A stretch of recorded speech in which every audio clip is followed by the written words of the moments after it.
یورپی یونین نے کہا ہے کہ انہیں اس بات کی خوشی ہے کہ امریکہ نے سرکاری طور پر تسلیم کیا ہے کہ درجہ حرارت تبدیل ہو رہا ہے اور انسانی سرگرمیاں اس کی بڑی وجہ ہیں۔ یورپی کمیشن کے صدر ہوزے مینوئل نے کہا ہے کہ ہم نے اس بات پر اتفاق کیا ہے کہ موسمیاتی تبدیلیاں ایک عالمی خطرہ ہیں۔ انہوں نے آلودگی کم کرنے کی ضرورت پر زور دیتے ہوئے کہا کہ اس کے لیے ہمیں مل کر کام کرنا ہوگا۔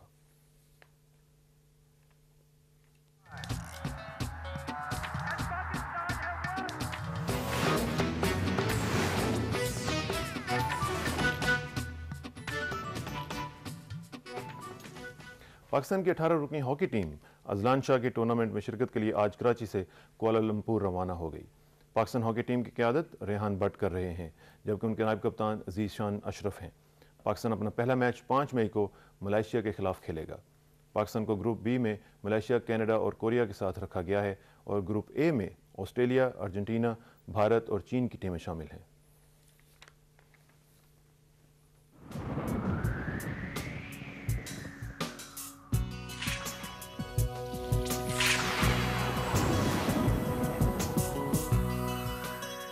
محکمہ موسمیات کے مطابق آئندہ 12 گھنٹوں کے دوران ملک کے بیشتر علاقوں میں موسم خشک اور گرم رہنے کا امکان ہے، جبکہ کشمیر، بالائی سرحد اور راولپنڈی ڈویژن میں چند ایک مقامات پر گرد آلود ہوائیں چلنے کا بھی امکان ہے۔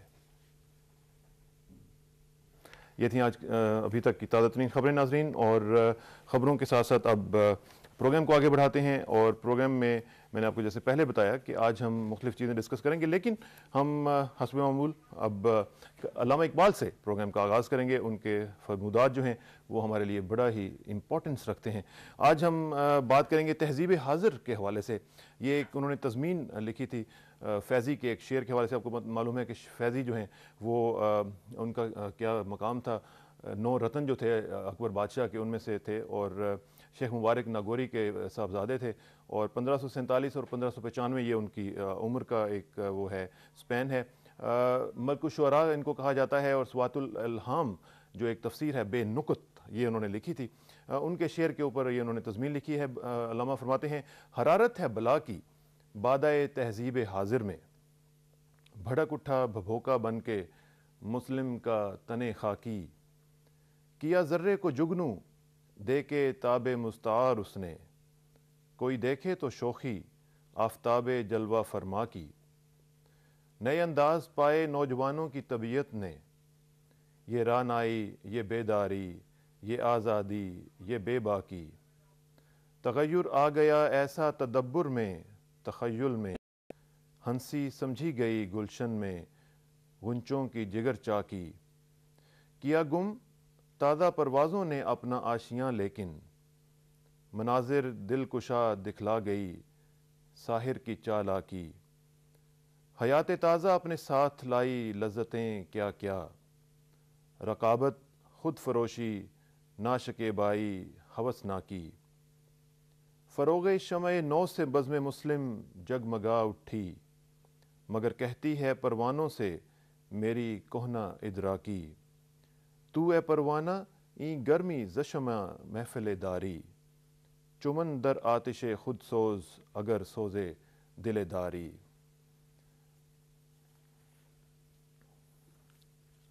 جی ناظرین، علامہ اقبال کے اشعار آپ کی خدمت میں پیش کیے۔ یہ ذرا آپ ملاحظہ کریں کہ یہ جو شعر ہے ان کا، حیات تازہ اپنے ساتھ لائی لذتیں کیا کیا، کہ جو آج کل ہم دیکھ رہے ہیں، یہ آج بھی میرا خیال ہے کہ اتنے ہی ریلیونٹ ہیں جب یہ لکھے گئے تھے، کہ یہ جو آج کل ہم تہذیب حاضر دیکھ رہے ہیں وہ ہمارے لیے کیا کیا تحفے لے کر آئی ہے، کوٹ ان کوٹ، رقابت لے کر آئی ہے، ہم ایک دوسرے کے ساتھ رقابت کے جذبہ رکھتے ہیں، خود فروشی، یہ ایک عجیب سی بات ہے جو آج بھی ہمیں دیکھنے میں ملتی ہے، ناشکیبائی، بے صبری، یہ ہمیں انٹالرنس آپ دیکھتے ہیں کہ ہر جگہ پہ موجود ہے، اور ہوس ناکی، لالچ، ہر جگہ پہ آپ دیکھتے ہیں کہ کوئی نہ کوئی چیز حاصل کرنے کا، اور ہر لیول پہ اور ہر ذریعے سے، چاہے وہ جائز ہو یا ناجائز ہو، یہ چیزیں ہمارے ساتھ ہوئی ہیں۔ اور یہ جو فارسی کا ان کا شعر ہے، یہ فیضی کا شعر ہے جس کی تضمین میں انہوں نے لکھا ہے، تو اے پروانہ اے پروانے تو این گرمی ز شمع محفل داری، یہ جو فرماتے ہیں کہ تو جو جل رہا ہے تو محفل کی شمع کی تپش سے جل رہا ہے، چومن در آتش خود سوز اگر سوزے دل داری، اگر تجھ میں ذرا سی دل کی تپش یعنی جذبہ عشق موجود ہے تو پھر میری طرح اپنی آگ میں جل، دوسروں کی آگ میں جلنے کے بجائے اپنی آگ میں جلو۔ اور اس میں وہ بیسیکلی جو میسیج دے رہے ہیں وہ یہ ہے کہ کسی کی تہذیب کو فالو کرنے کے بجائے آپ اگر اپنا مقام اپنا جو ہے وہ بنانے کی کوشش کریں تو وہ زیادہ بہتر ہوگا. یہ علامہ اقبال کے الفاظ اور ان کے فرمودات. ناظرین اب ہم جو پروگرام ہے جو میں نے پہلے کہا کہ آج اس میں بڑے ہی ڈائیورس قسم کے ٹاپکس اور مختلف چیزیں ہم ڈسکس کرنے جائیں گے. آپ کی کالز بھی لیں گے اور آپ ہمیں کالز کر کے بتائیے گا کہ یہ ٹاپکس آپ کو کیسے لگتے ہیں اور ان کے اوپر آپ کی کوئی انپٹ ہے تو بھی آپ ہم سے شیئر کر سکتے ہیں. ہمارا نمبر ہوگا 9222 اور ہمارا جو ظاہر ہے کہ کوڈ ہے وہ ہے 51 is the city code and 92 is the country code. And obviously ہمارا ای میل ایڈریس جو ہے وہ ہے newsplus@ptv.com.pk newsplus@ptv.com.pk. اس پہ ہم آپ کی ای میلز بھی ریسیو کرتے ہیں اور آپ کے ای میلز کو انشاءاللہ کسی نہ کسی دن جلد ہم انکارپوریٹ بھی کریں گے. دہشت گردی کے حوالے سے ایک رپورٹ آئی ہے امریکہ میں اسٹیٹ ڈپارٹمنٹ کی طرف سے جس میں کہا گیا ہے کہ یہ جو معاملات ہیں دہشت گردی کے یہ دن بدن دگرگوں ہوتے جا رہے ہیں اور 25% اضافہ ہوا ہے پچھلے سال کے دوران. صرف ایک سال کے دوران 25% اضافہ ہوا ہے اور جس میں ان کے کہنے کے مطابق 20,000 سے زائد لوگ جو ہیں وہ ہلاک ہوئے ہیں. ہم اسی سلسلے میں بات کرتے ہیں اور چلتے ہیں واشنگٹن ڈی سی اور ہمارے renowned journalist based in Washington D C Anwar Iqbal صاحب سے بات کریں گے اور ان سے پوچھتے ہیں کہ دہشت گردی کے حوالے سے جو یہ اسٹیٹمنٹ آئی ہے اور جو رپورٹ آئی ہے اس کے بارے میں ان کی کیا انپٹ ہے. السلام علیکم انور اقبال صاحب. وعلیکم السلام جناب. انور صاحب دہشت گردی کے حوالے سے جو اسٹیٹ ڈپارٹمنٹ نے رپورٹ جاری کی ہے اس میں ایک چیز تو انہوں نے اکنالج کیا ہے کہ پاکستان کا جو رول ہے وہ بڑا پازیٹیو رہا ہے. یہ حسب معمول ہم ایک دیکھتے آ رہے ہیں کہ جو ٹرینڈ ہے اسی کو انہوں نے فالو کیا ہے. لیکن ساتھ ہی انہوں نے یہ بھی کہا ہے کہ 900 جانیں گنوانے کے باوجود علاقے کے اوپر کنٹرول جو ہے وہ پاکستان کا اس قدر نہیں ہو سکا جتنا کہ ہونا چاہیے تھا. یہ ساری جو رپورٹ ہے یہ آپ اس کو کیسے سم اپ کریں گے؟ جی دیکھیں اس رپورٹ میں میرا تو خیال ہے کہ ان کا جو رویہ ہے پاکستان کے بارے میں پازیٹیو ہی ہے. جی اس لیے کہ جہاں تک یہ بات ہے یہ جو آپ نے پوائنٹ آؤٹ کی کہ انہوں نے کہا کہ قبائلی علاقوں میں ابھی تک امن نہیں ہو سکا تو وہ تو ہم بھی یہی کہتے ہیں کہ وہاں ہماری یہ کوشش جاری ہے اور یہ کہ وہاں ظاہر ہے لڑائیاں بھی ہو رہی ہیں. اب آپ دیکھیں جو وزیر داخلہ پہ حملہ ہوا اس کے بارے میں خود وزیر داخلہ نے کہا کہ وہاں سے ہی عبداللہ مسعود جو ہے اس کے لوگ آئے تھے تو وہ تو پرابلم ہے. لیکن اوور آل انہوں نے کہا کہ پاکستان کافی ایفرٹ کر رہا ہے, 80,000 فوج لگائی ہوئی ہے, کافی بندے پکڑ کے ہمارے حوالے بھی کیے ہیں, خود پاکستانی فوجی بھی جو ہیں اس میں کافی شہید ہوئے ہیں. تو یہ ساری چیزیں تو اپنی جگہ ہیں مگر اوور آل انہوں نے ایک بات کی بھی نشاندہی کی ہے کہ القاعدہ صرف ہمارے لیے نہیں پاکستان کے لیے بھی خطرہ ہے اور پاکستان کو اس سے نبٹنے کے لیے اپنے ریسورسز پوری استعمال کرنی چاہیے. انہوں نے کہا کہ پاکستان کر بھی رہا ہے, ملٹری ہے, ایف سی ہے, سارے لگے ہوئے ہیں لیکن مزید کوشش کی ضرورت ہے. تو میں سمجھتا ہوں یہ تو ہم بھی کہتے ہیں ایسی اس دفعہ کی جو رپورٹ ہے کہ اتنی اینٹی پاکستان نہیں ہے. اچھا اور یہ جو ساتھ ہی انہوں نے ایک بات کہی ہے انور صاحب کہ پچھلے سال جو 2006 تھا اس میں 25% اضافہ ہوا ہے دہشت گردی کے واقعات میں اور حملوں میں جن میں 20,000 سے زائد لوگ جو ہیں ان کی جانیں چلی گئی ہیں اور ساتھ ساتھ وہ بلیم بھی دے رہے ہیں جو عراق سچویشن ہے. تو اتنی جب ایک چیز کو جانتے بھی ہیں سمجھتے بھی ہیں تو اس سچویشن کو کنٹرول کرنے کے لیے یا ادھر سے نکلنے کے لیے کوئی راستہ کیوں نہیں اپناتے ہیں؟ اصل میں دیکھیں عراق تو ایک ایسی چیز ہے جو ان کے گلے میں پھنس گئی ہے, نہ اس کو نکل سکتے ہیں نہ اگل سکتے ہیں. مسئلہ یہ ہے کہ جو وہ دہشت گردی کی جو بات کرتے ہیں کہ 25% اضافہ ہوا ہے وہ زیادہ تر فوکس ہی عراق میں ہو جو کچھ بھی واقعات ہو رہے ہیں زیادہ تر عراق میں ہو رہے ہیں. باقی دنیا میں بھی ہو رہے ہیں, پاکستان میں بھی ہوا پچھلے ہفتے لیکن بہت کم ہے عراق کے مقابلے میں. اس بات کو یہ بھی سمجھتے ہیں لیکن آپ یہ ہے دیکھیں نا کہ ایسی صورتحال ہے کہ جو ایون مسلمان ممالک جو یہ کہتے ہیں کہ چاہتے ہیں کہ امریکہ عراق سے نکل جائے وہ بھی یہ نہیں چاہتے کہ فوری طور پہ نکل جائے کیونکہ فوری طور پہ اگر امریکہ نکل جاتا ہے تو وہاں مزید خون خرابہ ہوگا. تو ایسی عجیب و غریب صورتحال میں پھنسے ہوئے جس کا ان کے پاس بھی کوئی حل نہیں. اور ایک اور چیز ذرا مجھے بتائیے گا کہ جارج ٹینٹ صاحب جو ہیں سی اے کے فارمر چیف جو ہیں ان کی ایک جو بک آئی ہے اس میں انہوں نے کہا ہے کہ پاکستان کو ہم نے بلی کیا تھا, پاکستان کو ہم نے پریشرائز کیا تھا 9/11 کے بعد, بلکہ ان کے الفاظ میں کہ drop the hammer on them, اور بلکہ ان کے الفاظ میں کوٹ بھی کر دیتا ہوں جس طرح بک میں ہے کہ mister Armitage is a bull of a مین.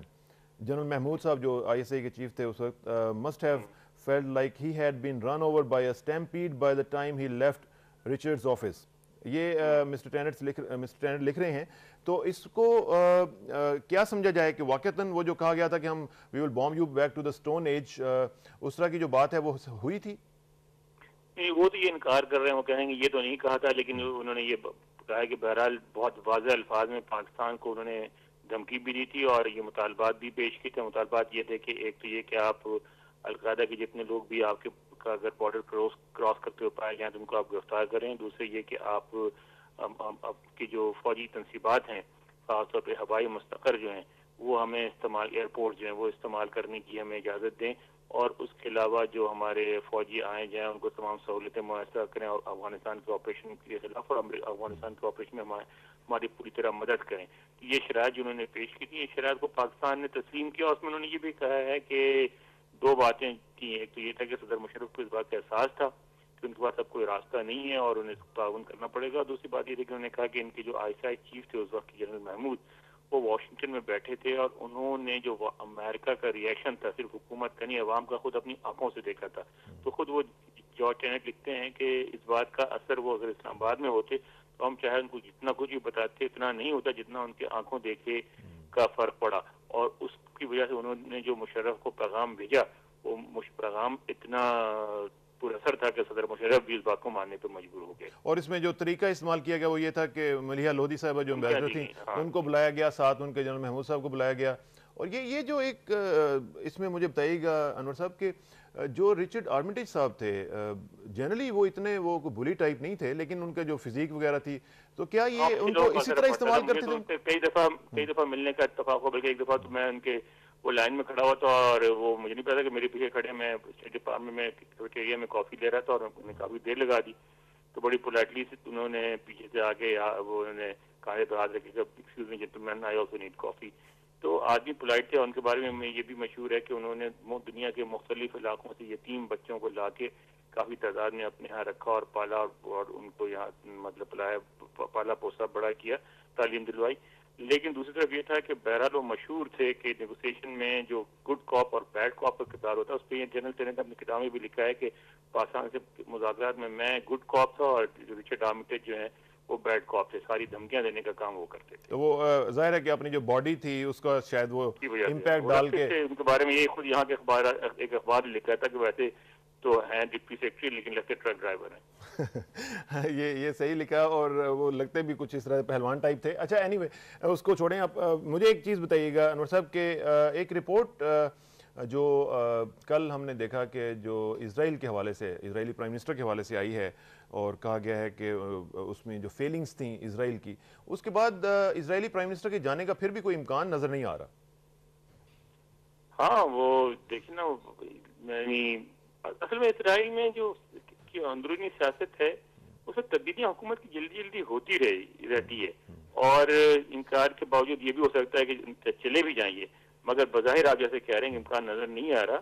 اور اس کی وجہ یہ ہے کہ اسرائیل کے پاس اب یہ جو آئے تھے جن جو ووٹرز تھے اسرائیلی ووٹرز، انہوں نے اس بنیاد پر ان کو ووٹ دیا تھا کہ یہ فلسطین کے مسئلے کو حل کریں گے. انہوں نے کہا بھی تھا کہ وہ جو ہے فلسطینی چاہے نہ چاہیں وہ جو تقسیم ہو رہی ہے فلسطینی علاقوں کی اور وہ اس کو مکمل کر دیں گے اور ان کو جو ان کے علاقے وہ دینا چاہتے ہیں، اسرائیل دینا چاہتا ہے وہ دے کے اور ہم اس مسئلے کو حل کر دیں گے. لیکن اس معاملے میں کوئی پیش قدمی نہیں کی انہوں نے، کیونکہ وہ معاملہ جہاں سارا جو ہے وہاں کے ٹک جاتا ہے اس بات پہ کہ اگر کوئی بھی پیش رفت ہوگی تو اس صورت میں ہوگی کہ فلسطینیوں کے لیے ایک الگ ریاست بنائی جائے، اور اس کے لیے نہ امریکہ کوئی کوشش کر رہا ہے نہ اسرائیل کوشش کر رہا ہے. تو جو بھی حکومت بنے گی جو قسم کا بھی مینڈیٹ لے کے آئے گی اس کے بغیر ناکامی رہے گی. اصل میں اسرائیل کو اس بات کا احساس ہونا چاہیے کہ اگر وہاں مستقل رہنے کی بات کرتے ہیں تو 10 سال 20 سال 50 سال کی باتیں، یہ 500 سال اور 1000 سال بھی آپ نے رہنا ہے وہاں. اگر وہاں مستقل رہنا تو وہاں کے جو مقامی لوگ ہیں ان سے صلح صفائی کے بغیر آپ نہیں رہ سکتے. بالکل نہیں رہ سکتے. اور آخر میں ایک چیز آپ کو واپس لے کے آتا ہوں جارج ٹینٹ پہ. وہ جو سلیم ڈنک کا کامنٹ انہوں نے دیا ہے اور کونڈولیزا رائس کے حوالے سے جو بات کی ہے اس کی بھی ذرا تفصیلات بتائیں گے آپ؟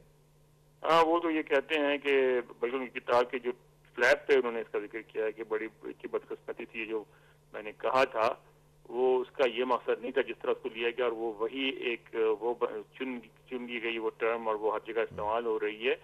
اور میں نے اس طرح نہیں کہا تھا. میں نے جو عراق کے بارے میں رپورٹ دی تھی اس میں یہ ضرور کہا گیا تھا کہ ہمارا خیال ہے کہ عراق کے پاس ویپنز آف ماس ڈسٹرکشن ہیں، مہلک ہتھیار ہیں، مگر اس کی وضاحت بعد میں پھر آج کل جو ہیں ان کی وزیر خارجہ کونڈولیزا رائس انہوں نے بھی کہا کہ سلیم ڈنک کا جو انہوں نے یہ ٹرم یوز کی تھی وہ ہمارے ڈیسیشن کا باعث نہیں بنی تھی.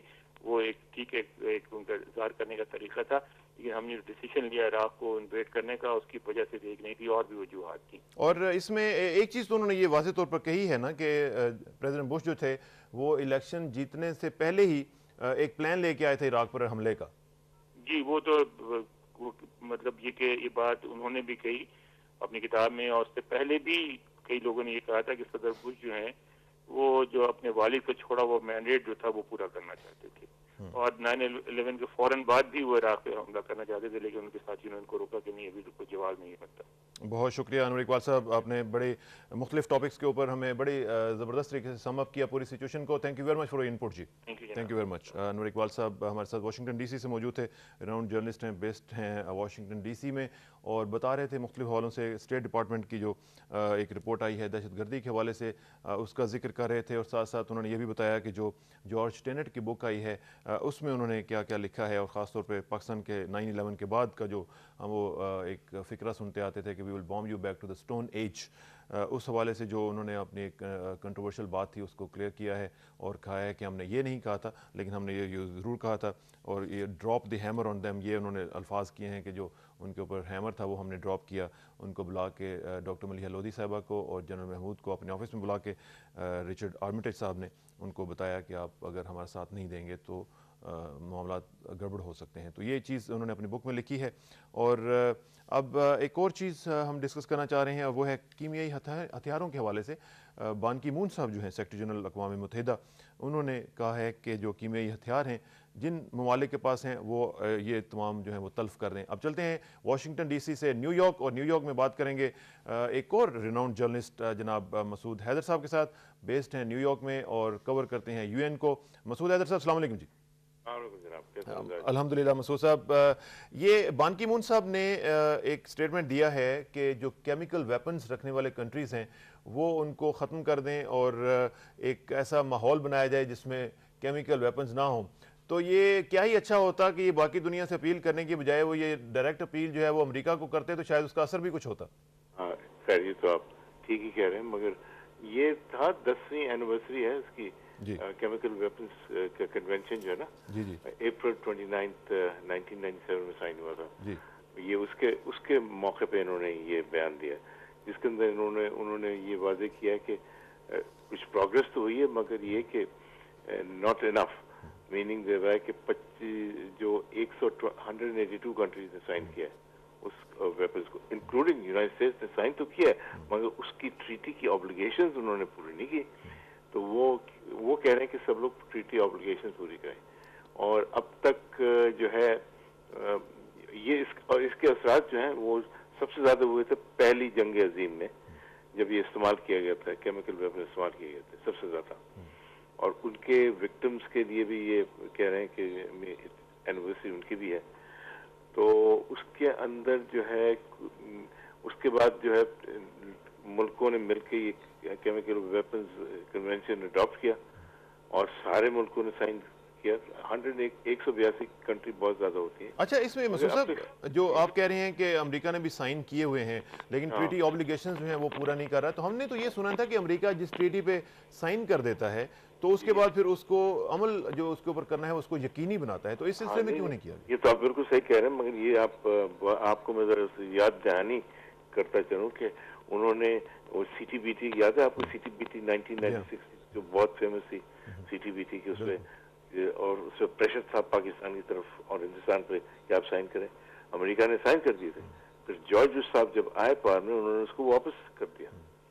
تو سائن کرنے کا جب تک ریٹیفیکیشن نہیں کرتے نا کانگریس تب تک سگنیچر کوئی نہیں ہمارے رکھتا. تو اس میں ایک اور چیز جو ہے وہ بڑی امپورٹنٹ ہے مسعود صاحب, وہ یہ کہ ہم دیکھتے ہیں کہ صدام حسین کو تو انہوں نے وہاں پہ کیمیکل ویپنز یوز کرنے کے لیے پورا مقدمہ چلایا, اس کو ختم کر دیا, لیکن جو خود انہوں نے گلف وار 1 میں اور ابھی بھی گلف وار 2 جو ہے اس میں بھی جو استعمال کیے کیمیکل ویپنز اور اس کے مختلف رپورٹس کے ذریعے پتہ بھی چل چکا ہوا ہے, تو اس کا کون باز پرس کرے گا اور کس طریقے سے ہوگا؟ یہ جو ڈائیکاٹمی ہے امریکن پالیسی. آپ نے صحیح سوال پوچھا کیونکہ گلف وار 1 میں تو استعمال انہوں نے نہیں کیے اتنے, اس میں صدام حسین صاحب نے ملک کے شیعوں پہ استعمال کیے تھے کیمیکل ویپن, اور صدام حسین نے ایرانیوں پہ استعمال کیے تھے کیمیکل ویپن.